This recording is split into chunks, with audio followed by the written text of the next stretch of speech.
Hey guys, what's up? Welcome back to the channel. This is going to be my first review of 2026, so let's get into it. This is the ATK A9 Air, and ATK did send this out for review, but it'll not change my thoughts or opinions on this product, so let's get into it. So first off, let me just show you the box.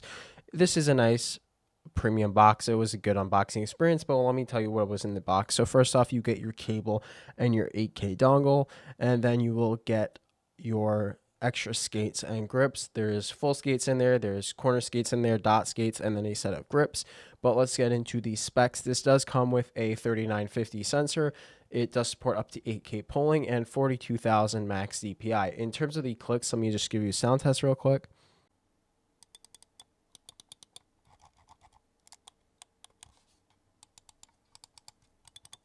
So these are ATK Swiftlight opticals. It is their own opticals. The implementation feels very good. It is one of my favorite optical implementations. I would still prefer mechanical switches, but this is a very good implementation for opticals. They feel very solid. I didn't have any like pre-travel issues. I didn't have any like really bad side to side. It felt really solid, and it's a very acceptable, good click implementation.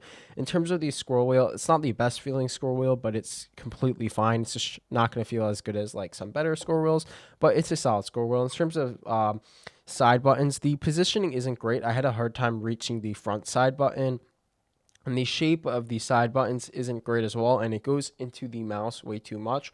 These side buttons, I would say, are a little weak on this mouse just because of the position and going into the mouse. The actual feel of them is fine. In terms of shape, this is a Logitech 2 Superlight 1-to-1 clone. I don't actually have a Superlight on hand, but if you go on Elo Shapes, you'll see it's a 1-to-1 clone. These shapes, the sides do go in just a tad. It is a solid shape for a medium claw. You can palm it as well.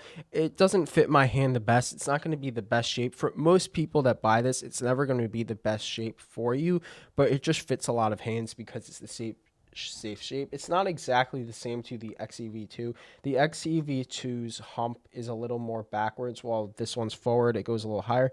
The click height is a little bit higher on the ATK.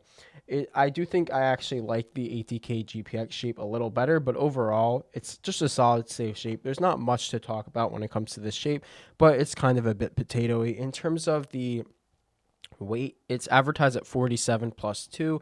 It doesn't come with skates on, so when I put stock skates on, I weighed my unit in at 48 grams. Though with full skates, it was like 52. My scale might have been a little off. In terms of overall QC, I had no issues. There's no creaking, no QC issues on the base, no issues at all on this mouse. It is a solid built, well quality mouse. In terms of the coating is rubbery. It's not like super dry. It feels somewhat similar to maybe Vaxee coatings, but not like exactly the same. I did sweat a decent amount. It was annoying sweating on the back right here. On the clicks, it didn't matter. You could just put grips, but overall, it's an acceptable coating. Not the best, not the worst, but I think you'll be fine, and there's grips in the box if you need them. In terms of stock skates, I did try the fulls and the dots. They're pretty much speed skates. They're pretty solid. They're fast. They're not going to have much control on them. In terms of the full skates, if you do take them off, they are going to leave a lot of residue on the bottom. So I would only put them on if you really want to put them on, because they're going to be a pain to get them off. In terms of web software, I'll show you a clip. ATK has a web software for all their mice. It's pretty customizable. It's pretty solid. There's not much to talk about it, but it's just a solid web software. In terms of in-game performance, I was playing with this mouse on 8K polling. I did have to charge it only once in about 8-9 days of testing. It performs just like any other 3950 mouse. I had no issues with it. It's a really solid performing mouse. In terms of the price, it is $80 before shipping on ATK's website, $86 on Amazon, and about $70 on AliExpress, though AliExpress price varies a lot.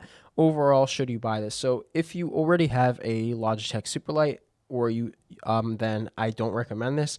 So if you want a Superlight and you want this, should you buy it? So I don't actually have a Superlight on hand, as I said, so I can't tell you whether or not to buy this over the Superlight. But if you cannot afford a Superlight, then I can absolutely recommend this at about half the price.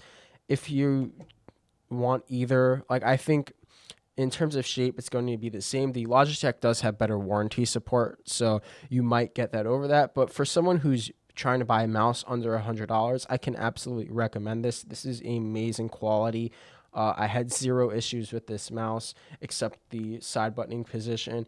The quality is great. The weight at 48 grams is really solid. I forgot to mention the weight balancing is pretty solid as well. Overall, this is just a top tier under 100 mouse. It's much better than a lot of other budget mice I've used, and I can absolutely recommend it for someone looking for a mouse under $100. And that's pretty much it. Thanks you for watching. See you in the next one.